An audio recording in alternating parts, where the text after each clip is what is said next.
Elle vous libère de l'emprise de toutes sortes de difficultés d'épreuves et de destruction. Si vous la faites sincèrement, régulièrement, avec foi, en sachant que Dieu vous répondra. Obéissez à Dieu et laissez-lui toutes les conséquences. Vous devez combattre à genoux. On récolte ce qu'on sème. Et encore plus avec les intérêts.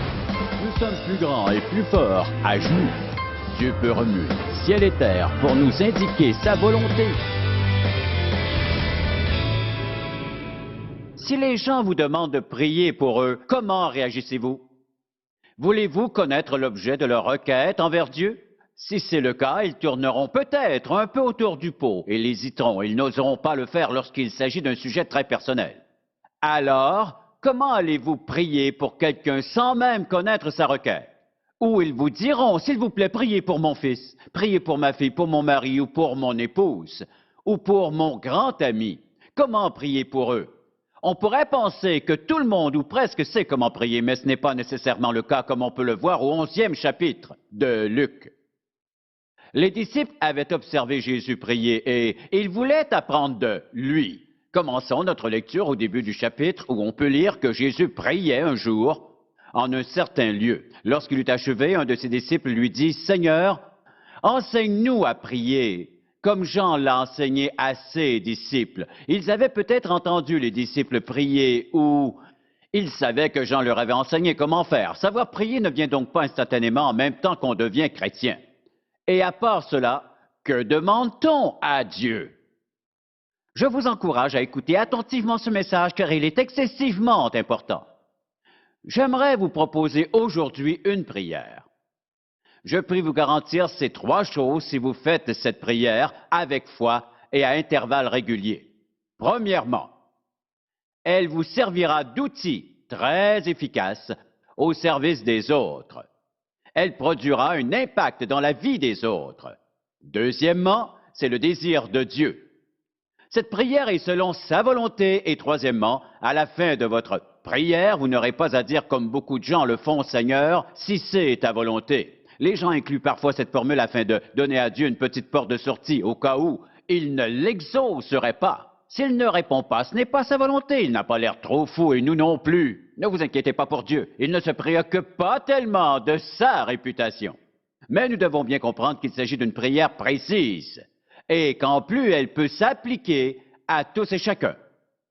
Vous pouvez faire cette prière dans votre propre intérêt ou vous pouvez la faire pour une autre personne comme votre fils, s'il s'engage dans une mauvaise direction, ou votre fille qui fréquente des mauvais amis, ou pour votre mari parce qu'il est faible, ou votre femme, car vous ne comprenez pas la direction que prend votre couple. Mais peu importe la raison, les gens ou encore les circonstances, cette prière a l'accord de Dieu. Et si vous faites cette prière, elle produira un immense impact dans la vie des autres. Tournons ensemble dans le 1er chapitre de Colossiens. Paul écrit à ces Colossiens qu'il n'a jamais rencontrés. Au verset 7. D'après les instructions que vous avez reçues d'Épaphras, notre bien-aimé compagnon de service, il est pour vous un fidèle ministre de Christ, et il nous a appris de quel amour l'Esprit vous anime. Et voici notre prière. C'est pour cela que nous aussi, depuis le jour où nous en avons été informés, nous ne cessons de prier Dieu pour vous.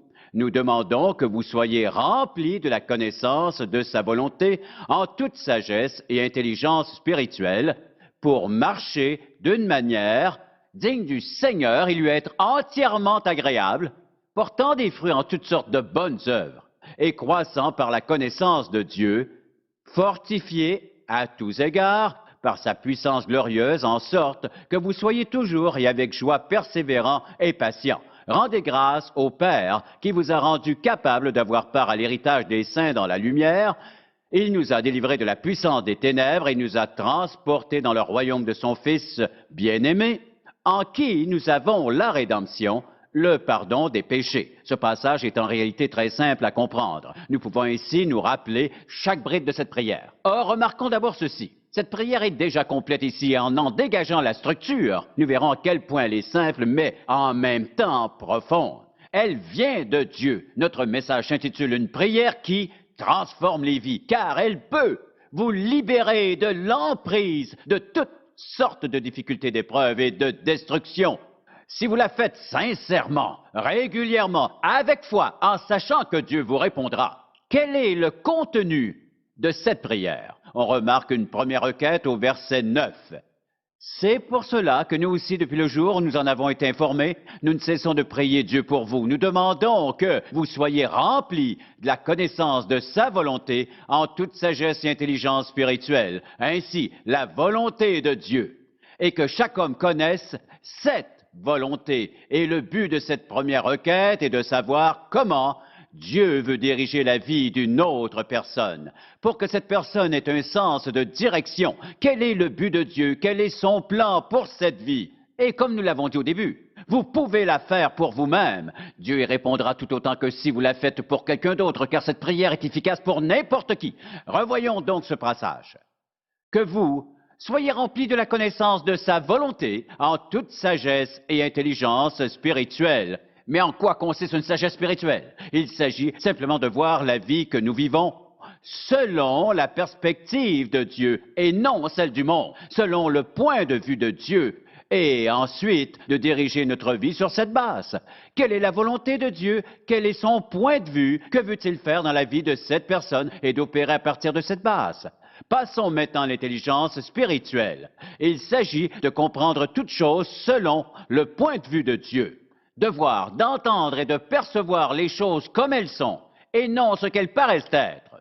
Connaître la volonté de Dieu constitue tout un trésor, car ainsi on ne court pas le risque de gaspiller sa vie, son temps, ses talents et ses trésors. J'entends parfois de jeunes personnes me dire « J'entre au collège l'année prochaine, que vas-tu étudier? Je ne sais pas. » Bon alors, qu'as-tu l'intention de faire de toute ta vie? Je ne sais pas.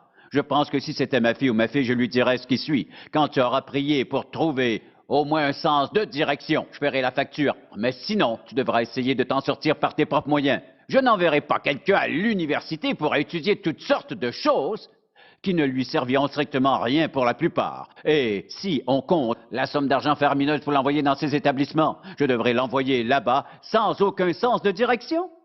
Il ne sait même pas quoi faire. Vous dites qu'il trouvera bien, mais qui le conseillera pour trouver son chemin? Comment pourrais-je obéir à Dieu si je ne connais pas sa volonté, s'il ne m'a donné aucun sens de direction? Comment savoir ce qu'il veut que je fasse sans d'abord comprendre sa volonté? Dieu nous montrera quelle est sa volonté, car il veut que nous marchions dans l'obéissance.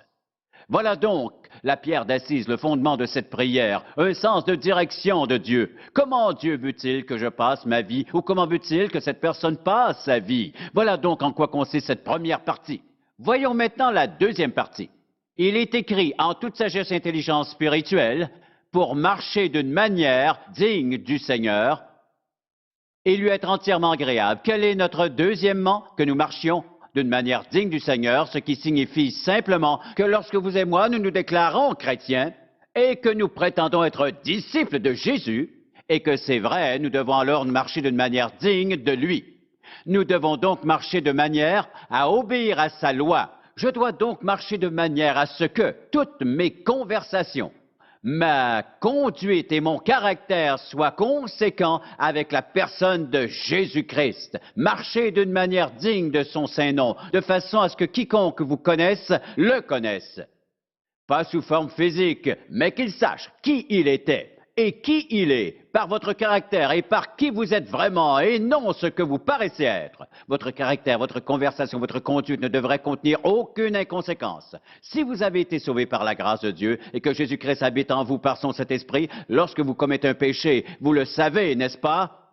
Nous savons si nous plaisons à Dieu ou non.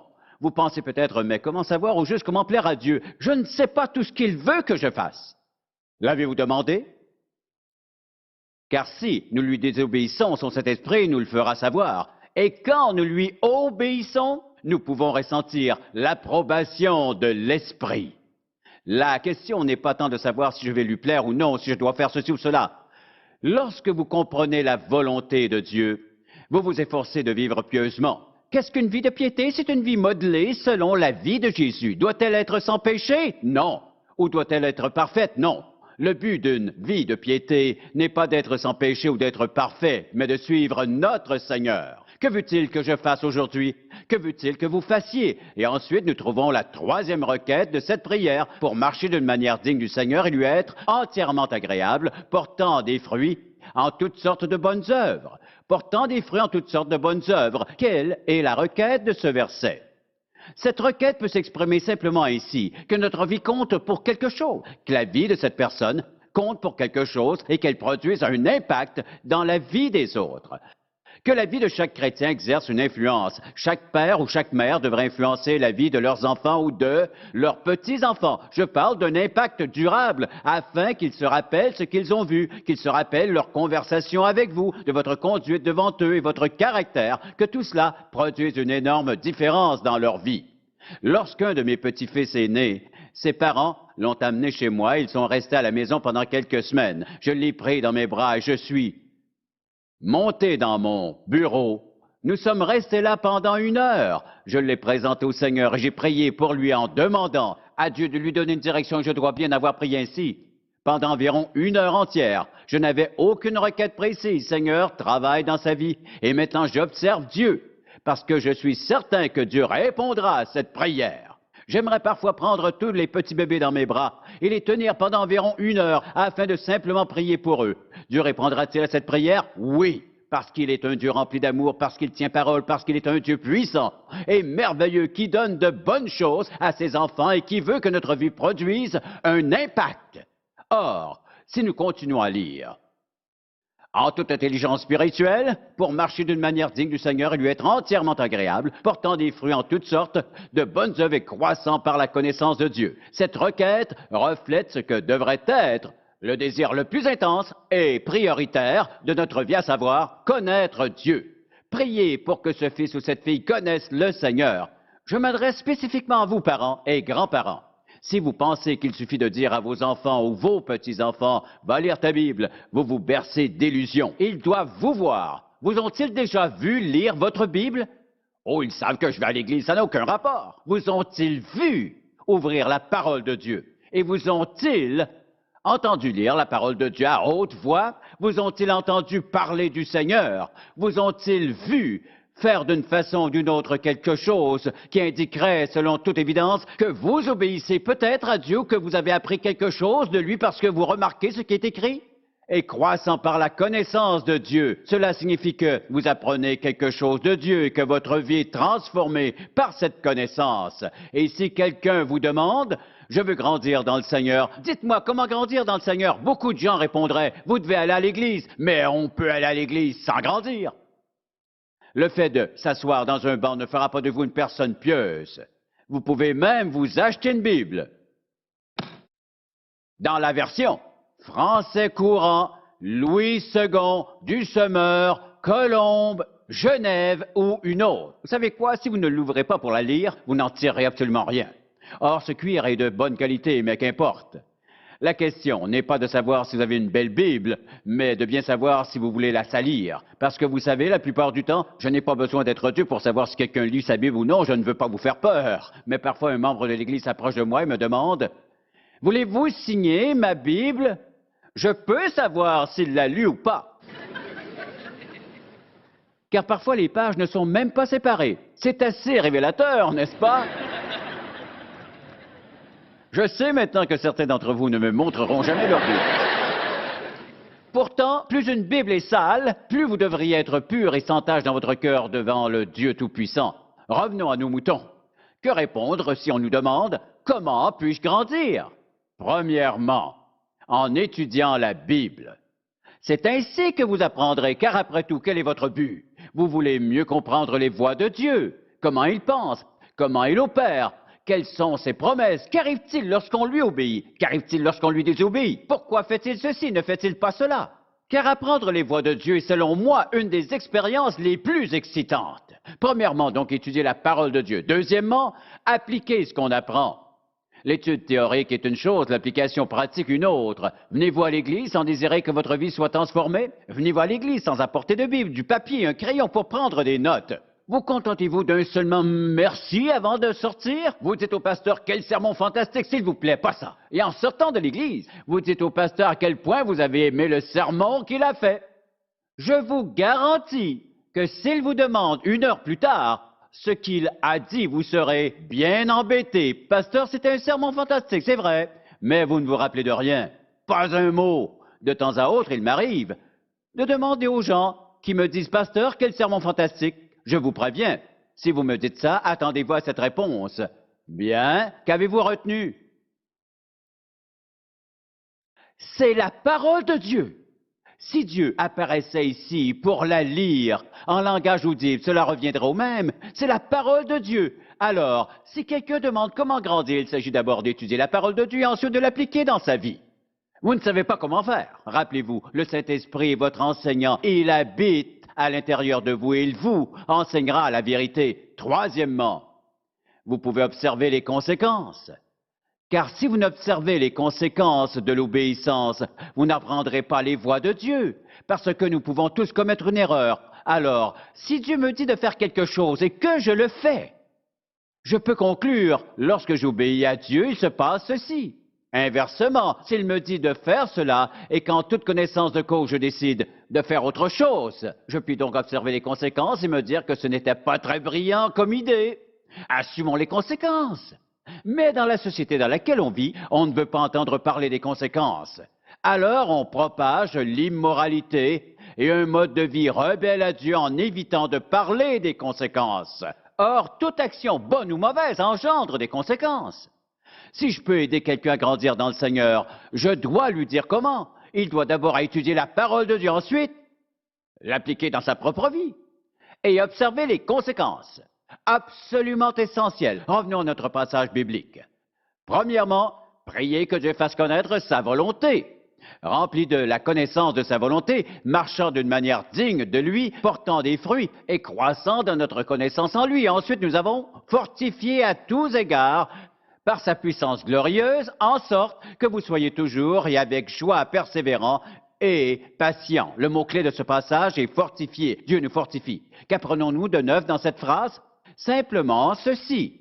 Nous prions pour cette autre personne, son identité importe peu. Nous prions en sa faveur pour qu'elle expérimente la puissance de Dieu. Pas juste entendre parler, mais expérimenter la puissance de Dieu. Cette requête concerne la puissance et la force de Dieu qui nous est donnée afin que nous n'abandonnions pas. C'est-à-dire, vous avez l'aide du Saint-Esprit qui habite en vous. Cette personne ou groupe pour qui vous priez, qu'ils soient 10 ou même 100, ont été sauvés par la grâce de Dieu, ils ont reçu le Saint-Esprit. Tous ensemble, vous possédez de ce fait une formidable énergie, une force immense et toute la puissance dont vous aurez besoin pour faire la volonté de Dieu. Quand nous prions pour d'autres chrétiens, nous voulons qu'ils apprennent à vivre de l'énergie, de la force et de la puissance de Dieu. Nous agirons ainsi envers eux pour les aider à comprendre que rien n'est impossible à Dieu. Prenons conscience que nous pouvons vivre toute notre vie avec son énergie. Nous pourrions connaître une vie qui semble impossible, mais elle est possible à cause de qui il est. Revenons à ce dernier point. Nous pouvons être fortifiés à tous égards par sa puissance glorieuse, en sorte que vous soyez toujours et avec joie persévérants et patients. Nous prions Dieu qu'il nous donne sa force pour avoir le courage d'espérer en lui sans jamais abandonner. L'expression « avec joie » est aussi reliée au verset suivant, c'est-à-dire « avec joie ». Rendez grâce au Père qui vous a rendu capable d'avoir part à l'héritage des saints dans la lumière. Il nous a délivrés de la puissance des ténèbres, il nous a transportés dans le royaume de son Fils bien-aimé, en qui nous avons la rédemption, le pardon des péchés. Quel rapport entre ce passage et le précédent? Reprenons notre phrase. Comme nous l'avons dit, avec joie, rendez grâce à votre Père. Comment, en plus d'être patients et persévérants, pouvons-nous rendre grâce avec joie? Nous pouvons considérer notre vie sous un tel angle et d'une telle manière, et nous pouvons apprendre à connaître Dieu assez bien pour pouvoir rendre grâce avec joie, même pendant les temps les plus difficiles et les plus incompréhensibles. Nous pouvons rendre grâce avec joie car nous lui avons demandé de nous montrer sa volonté. Nous marchons de manière à lui plaire et notre vie porte beaucoup de fruits. Nous sommes heureux. Nous arrivons alors à la dernière partie. Rendez grâce avec joie au Seigneur et quelle est notre requête? Nous voulons, dans cette dernière partie, que Dieu nous donne une bonne attitude envers la vie. Rendant grâce avec joie, par exemple, quel genre de personne aimez-vous rencontrer? Avec quel genre de personne aimez-vous être? Quel genre de personne préférez-vous éviter? Lorsqu'elle s'approche de nous, nous pensons, Jésus, aide-moi, aide-moi, aide-moi, aide-moi, Jésus! Je ne veux pas dire que ces gens sont détestables, mais nous avons, comment dirais-je, des personnalités différentes. Certaines personnalités ne s'accordent pas toujours entre elles, ou alors ils s'attendent toujours à quelque chose, ils ont besoin de vous pour ceci ou cela. Donc, quand Jésus dit que notre caractère doit ressembler au sien, nous pensons à cette joie de vivre et aux gens qui sont joyeux même dans les temps difficiles. Car si nous avons son caractère, nous pourrons trouver en nous-mêmes la bonté, l'amour, la joie, la patience, l'indulgence, afin de pouvoir être indulgents vers les autres et tout le reste. Ainsi, nous devrions prier pour les autres personnes afin d'être capables de voir la vie comme Dieu la voit. Et comment faire? Quand Dieu considère notre vie, qu'il permet que nous passions par des périodes difficiles, il n'est pas là au ciel à dire « Oh, qu'est-ce que je peux bien faire ?» Non, il sait quoi faire. Il s'occupe à tirer le meilleur de notre épreuve. Il la tournera à notre avantage parce qu'il nous l'a promis. Nous pouvons donc voir la vie avec joie et nous pouvons marcher avec lui en toute situation et circonstance, car après tout, qu'est-ce qui forme le caractère? Le caractère ne se forge pas dans l'aisance. Qu'est-ce qui nous renforce? L'étendure. Qu'est-ce qui construit le bon type de caractéristiques dans notre vie et forme les qualités dans notre vie? Ce sont les personnes blessées qui comprennent mieux les autres lorsqu'ils sont blessés à leur tour. Les gens qui ont souffert sont pleins de compassion pour les autres qui souffrent. De ce fait, si nous faisons cette prière, nous ne devons pas penser que tout sera facile et sans aucun problème, mais nous savons que la justice régnera et les désirs de notre cœur seront sanctifiés et pieux. Nous serons patients avec les gens et bons envers eux, car les Écritures nous enseignent que la bonté rend un homme ou une femme plus attirant et facile à vivre. Je vous pose donc la question, quel genre de personne voulez-vous être? Pour beaucoup de gens, être attirant veut dire avoir un beau complet, une belle robe. Mais pour Dieu, c'est le cœur, pas la peau, le cœur. C'est l'intérieur qui compte. Demandez à une femme, n'importe laquelle, et si elle est le genre de femme qu'elle devrait être, elle dira, donnez-moi un homme, authentique à l'intérieur, digne de confiance, qui est bon, prévenant et aimant, qui prend soin des autres, sur qui je peux me fier en tout temps, qui sera fidèle. Le choix d'un partenaire ne se fait pas à la légère. Cette décision aura d'importantes répercussions. Jeune fille, ne me dites pas comment votre ami est beau, car un jour il sera beaucoup moins séduisant. Mais par ailleurs, s'il atteint 60, 70 ou encore 80 ans, et quand vous vous êtes marié, c'était un homme bon, plein d'amour, prévenant et gentil, que pensez-vous qu'il sera devenu à l'âge de 70 ans? Merveilleux. Parce que son caractère est pieux. Et la même chose s'applique à une femme. Elle peut être absolument belle et même irrésistible au cours de sa jeunesse. Mais que voulez-vous, avec les années, les rides apparaîtront, les cheveux grisonneront, à moins qu'elle passe son temps au salon de beauté. Je comprends cela. Et je n'ai rien contre cela. Peignez là aussi longtemps que vous le pouvez, c'est bien légitime. Amen. Mais d'un autre côté, si elle était gentille et sensible et bonne et aimante quand vous l'avez mariée, 50 ans plus tard, elle sera pour vous une femme merveilleuse, car j'en ai la conviction personnelle. Plus une femme fait preuve de piété, plus elle devient belle. Et plus cette beauté durera longtemps, car elle émane de l'intérieur. Elle provient d'un caractère sanctifié, droit et juste. N'est-ce pas là une prière puissante? J'aimerais terminer par une dernière illustration. Il y a 2 semaines, j'étais en croisière et là, une jeune fille s'approche de moi. Elle devait avoir environ 11 ans, une simple et douce personne. Elle me parle et elle se présente à moi. Elle me demande mon autographe et l'histoire aurait pu finir là. Mais ses parents se sont ensuite approchés. Ils venaient de la Californie. Ils ont dit, baptiseriez-vous notre fille? J'ai répondu, j'en serais ravi, mais si je baptise votre fille, je devrais baptiser à chaque jour de cette croisière et je n'y tiens pas. Des gens de tout âge me demandent de le faire et je dois refuser. Ils m'ont dit qu'ils comprenaient. Quelques jours plus tard, cette jeune fille revient me voir. J'étais là pour signer des livres, mais c'était plutôt tranquille. Elle s'approche à nouveau de moi et en toute douceur, elle commence à me parler, un peu comme ceci. Monsieur Charles Stanley. Ensuite, elle m'a dit, j'étais assise et elle s'est penchée vers moi en disant, Monsieur Stanley, puis-je prier pour vous? J'ai répondu, bien sûr. J'ai penché ma tête. Skipper se tenait 3 ou 4 pieds derrière moi. Et il peut vous le dire, je n'ai jamais entendu une prière aussi fervente d'un enfant et de beaucoup d'adultes. Elle a prié pour moi. Je ne puis dire pendant combien de temps, et à chaque fois qu'elle demandait quelque chose pour moi, elle disait, Père, je prie pour la foi de M. Stanley, et je prie pour la santé de M. Charles Stanley, et beaucoup d'autres sujets. Et pour chaque, elle citait un passage des Écritures. C'était une merveilleuse prière. Elle n'a jamais parlé de baptême, pas une seule mention, ou un seul mot sur le sujet. Elle voulait juste prier pour moi. Ensuite, elle est partie. Skipper et moi pensions alors la même chose. Cette jeune fille a vraiment des parents pieux. Je suis retourné et j'en ai encore la gorge serrée. Je suis retourné dans ma cabine et cette nuit, je priais et je parlais au Seigneur. Et c'est comme s'il m'avait dit, tu peux la baptiser. Tu peux la baptiser. Et je l'ai ensuite annoncé à ses parents. Nous nous sommes ensuite rendus à l'arrière du navire, là où sont les bains chauds. Elle se tenait là et de grosses larmes coulaient sur ses joues.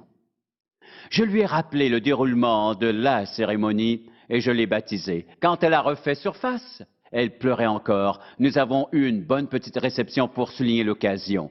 Le baptême de cette jeune fille de 11 ans a été le fait saillant de ma croisière. Son père et sa mère m'ont dit qu'elle écoutait mes émissions depuis l'âge de 4 ans et elle ne veut jamais en rater une à l'écran de télévision. Et c'est pour vous, parents, que j'ai voulu présenter cette anecdote, peu importe qui est votre fils ou votre fille.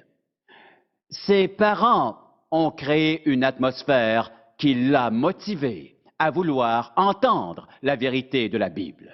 À partir de l'âge de 4 ans, Dieu a travaillé dans son cœur.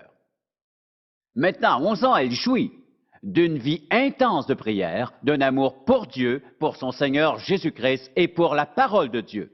Et vous, quel genre d'impact voulez-vous produire autour de vous? Cette jeune fille produit un impact.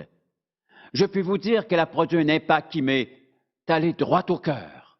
Vous en êtes témoin. Et maintenant, des millions d'auditeurs sont témoins de cet impact. Vous l'avez entendu. Et vous, papa et maman, prenez-en note. Ce qui est arrivé à cette jeune fille peut arriver à vos enfants. En fait, après ce baptême, une autre mère est venue me voir. Son bébé a seulement environ 3 semaines. Elle m'a dit « Merci, je commence aujourd'hui ».